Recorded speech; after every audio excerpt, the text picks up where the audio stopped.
kako fura turizem v povezavi z internetom, podatki, se zbira. Hotel, ki ga želite napolniti, se pravi, pa nek hotelski kompleks, ker jasno, če imate samo 20 sob, ta stvar statistično ne gre čez. Jaz mislim, da so zgodba v Sloveniji je dosti podobna kot na Hrvaškem. Dejstvo je, da noben hotel ne da svojih kapacitet januarja za letošnje poletje. Torej, ampak vseeno, kupci vam prihajajo, torej delajo booking,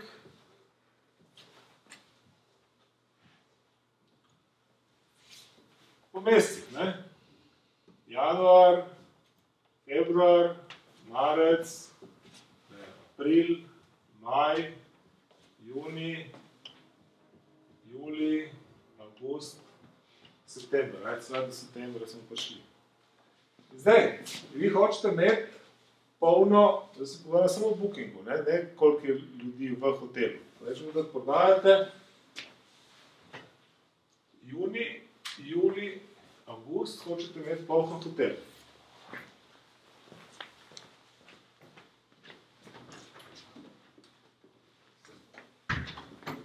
In boste dobili, ne vem, januarja 100 rezervacij.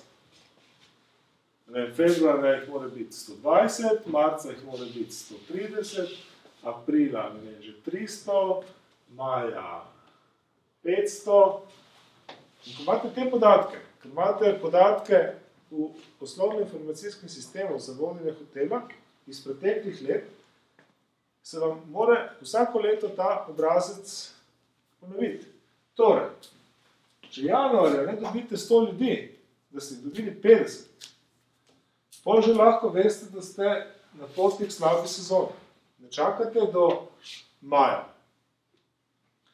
Ne glede na to, da Hrvati vejo, da turisti, ki prihajajo k njim, se večinoma odločajo v zadnjem trenutku. Torej, večji del kapacitet napolnijo junija, julija, avgusta.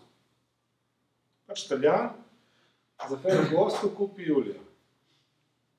Ne vsi, eni seveda kupijo že januarja. Ampak statistično stvar funkcionira vsako leto enako. In če se vam januarja, to, kar je zanemarljivo, tukaj jih, ne vem, pol rabite 1000, recimo, ne glede na to, da teh 100, reče, tam sem dobil 50, se ni važno, ne? Ne, je važno, zato ker hotel mora začeti že tukaj razmišljati, ali je njegova ponudba cenovno v redu, ali vsebinsko v redu, ali karkoli mora začeti razmišljati, kaj se na trgih dogaja, zato, da je bilo za razliko od preteklih let samo 50. Zato pomeni, da bo na koncu tudi januarja, junija prišlo 500 ljudi in bodo imeli pol prazen hotel, ali lahko kaj naredijo. Tisto, kar je bilo meni zanimivo, je, da teh 100 imajo zelo lepo razdeljeni. Booking.com. Točno vejo, na Bookingu jih je prišlo 20. Ali je to dovolj? Se pravi, če je preteklo leto prišlo 20 preko Bookinga, jih mora tudi letos. Potem lastno oglaševanje. Recimo še 20. Agencije 30. In potem imajo še, ne vem kaj, kuponi. Ja, zakaj rabijo kupone? Torej, to je eden od načinov, kako to seštevajo. Kuponi 20, 20, 30, 30. Torej, oni imajo to strukturo in potem pogledajo, kje jim je zmanjkalo. Se pravi, če je to premalo, gre takoj menedžer gledati, ki analizira te podatke, ali je izgubil v katerem od kanalov. Ker če je izgubil na lastnem oglaševanju, grejo gledati, ali je pač kaj tam narobe. Hec pa je, in to je mene najbolj presenetilo, da gledajo tudi po državah. Vse skupaj gledajo Avstrija, Slovenija, Italija, Nemčija, Češka, Švedska. Oni imajo celo strukturo narejeno, odkot je teh 100 rezervacij prišlo. Če je recimo prišlo Švedov nič, namesto 3 prejšnje leto, je panika. Reče, letos Švedi zaostajajo. Torej, oni analizirajo konec januarja že, kaj se jim bo dogajalo čez poletje. In kaj naredijo? Če ugotovijo, da ni Švedov in, ne vem, Čehov, grejo na kupone, na Švedsko. Zato, ker hoče dobiti Švede. Njih pol ne zanima, da je prišlo Slovencev več. Super! Problem je, če je Švedov premalo. Ker potem na dolgi rok ne bo več Švedov. Vseeno, da so Slovenci. Tudi Švedi morajo hoditi. Tako da oni skrbijo prek svojega softvera, ko zbirajo vse te podatke, ali imajo pravilno razmerje preko teh 4 kanalov in ali jim prihajajo preko državne uprave. In kjerkoli je panika, udarijo. Reagirajo pa, tako kot sem rekel,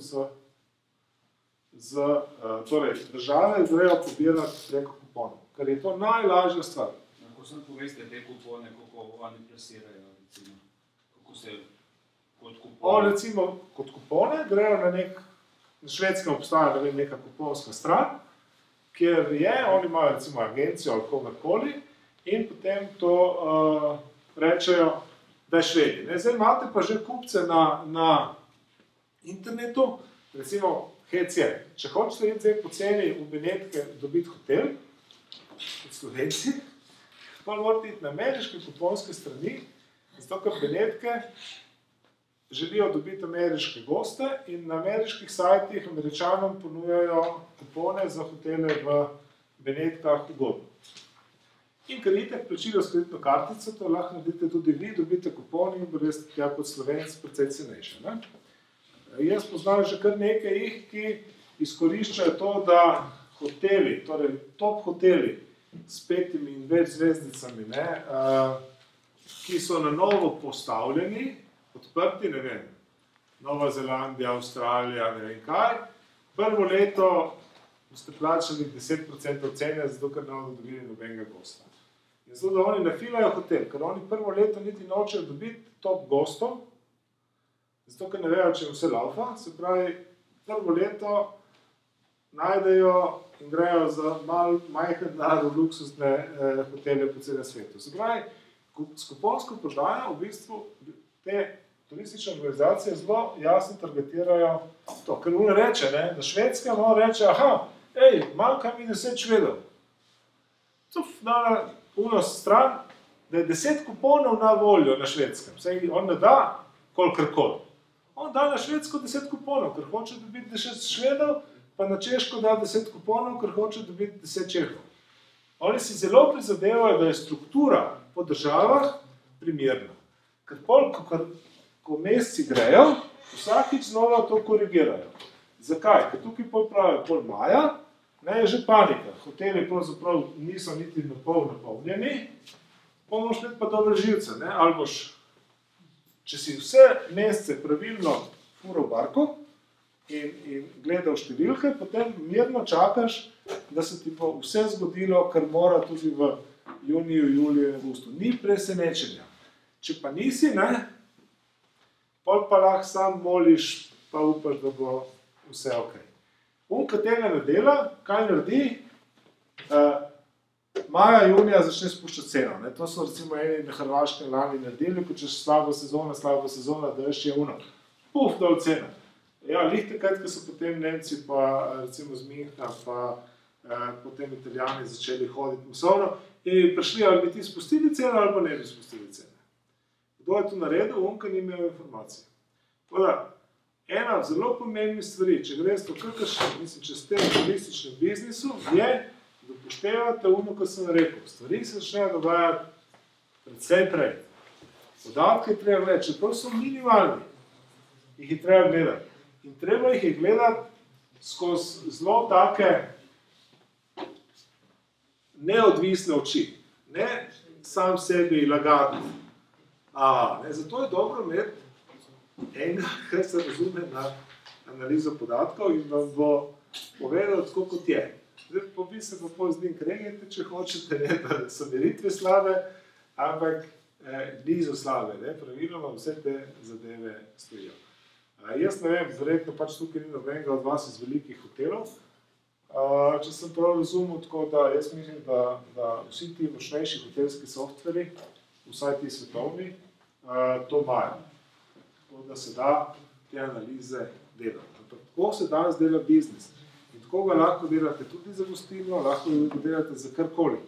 Morate imeti svojo sliko ali na osnovi preteklih izkušenj, ali pa na osnovi vaših želja. Če odpirate nekaj v Kopru, morate vedeti, želim imeti 50% ljudi iz Kopra in okolice, želim imeti 30% iz Italije in želim imeti 20% ljudi iz Ljubljane. To si morate zamisliti naprej, ne, bom naredil, pa bo kar bo. Ne funkcionira več, ne boste uspeli. Zamislite si tudi, kdo bo sedel, kdo bo uporabljal, kdo bo spal pri nas. Kdo bo uporabljal vaše službe? Koliko, recimo, v tistih državi že prodan, ki je prodan, ne? Ja. Ko imamo prodano, je prodano. Gleda pride 10 členov, zdaj. Omejeno število, ne? Ja, rečete 10 kuponov na Švedsko. Po taki ceni. Po taki ceni bi vsi določili. In ta termin, in točno določen termin. Lahko določite tudi termin, ja. Če nemaš ti potem lahko glavni sezoni ljudi, ker s takim popustom hočejo priti. Ja, to morate vse urediti, ne. Pač enostavno morate imeti celo zgodbo zaprto in tako se dela. Važno je, da lovite to. To je ena taka zelo preprosta zgodba, kako dela. Ampak ja, funkcionira samo na podatkih. Tako da, to je recimo ena od takih zgodb, kako dela, ne.